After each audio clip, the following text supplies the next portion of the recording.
welcome to the Equipment Distribution Center. In this tutorial, we will learn how to set up a Canon DSLR for video recording. Today I am using the 70D, but the settings that I will be demonstrating are applicable to the 60D, 80D, and 5D as well. The first thing we need to do is power on our camera. This should automatically activate our screen. Next, I want to draw your attention to the three numbers on the bottom of the screen. They represent shutter speed, f-stop, and ISO. We will first focus on ISO, which can be adjusted by pressing the ISO button on the top of the camera. The native ISOs for Canon DSLRs are 640 and 320. You can go higher than 640, but know that the higher you go, the more noise you begin to introduce to your image. You are also welcome to go lower than 320, but bear in mind that 320 and 640 will give you the best signal-to-noise ratio. We will next focus on the number to the far left. This number represents our shutter speed. The shutter speed is controlled by the dial on the top of the camera.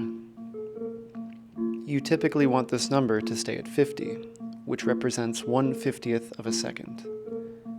This is because you want your shutter speed to be double your frame rate, and standard video recording is done at 24 frames per second.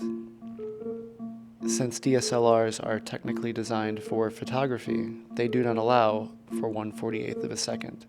So a 50th is as close as we can get. Once your shutter speed is set, we can move on to setting our frame rate.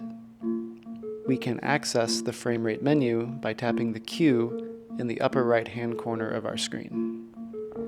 In this menu, you will find two columns of options, which include white balance, picture style, and frame rate and image size. In the frame rate and image size menu, you will see a lot of options, but as we mentioned before, you will want to be in 24 frames per second with a size of 1920 by 1080.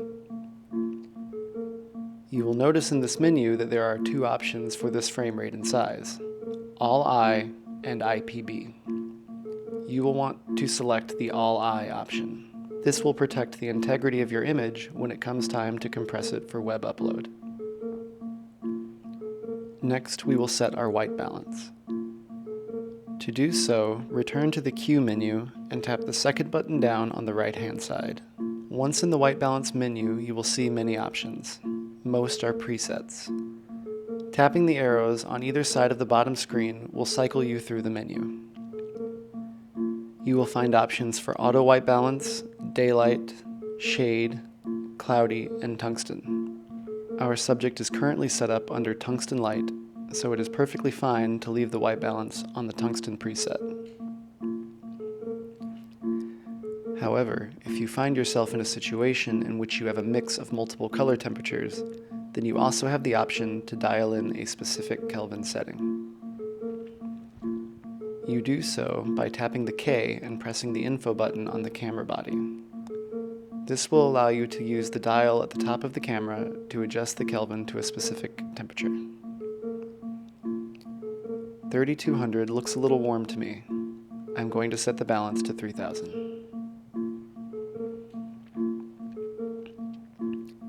The next setting we will use to shape our image is the f-stop.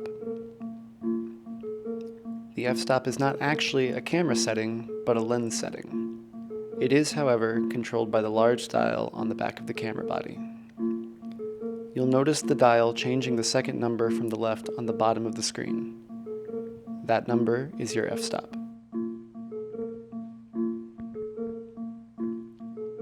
Focus can be checked by pressing the magnifying glass button on the right side of the camera body.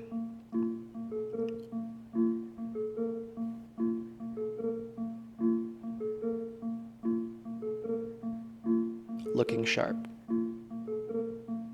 Pressing the button one more time will zoom in further. You will then press it again to return to the home screen. If you are still a little unsure of yourself, you can check your exposure using the histogram. This can be accessed by pressing the info button twice. The histogram gives you an idea of where your image is falling in relation to shadows and highlights. The right representing the highlight, and the left the shadow. You can see the increase in shadow when we adjust the f-stop.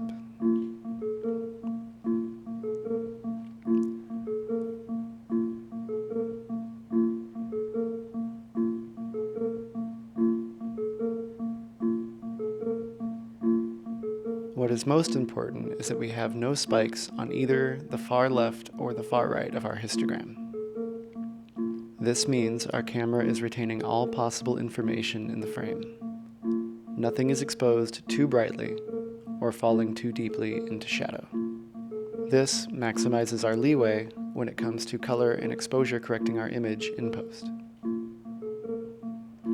Lastly, we will set the picture style. This is done by accessing the Q menu and then tapping the third button down right underneath the color temperature.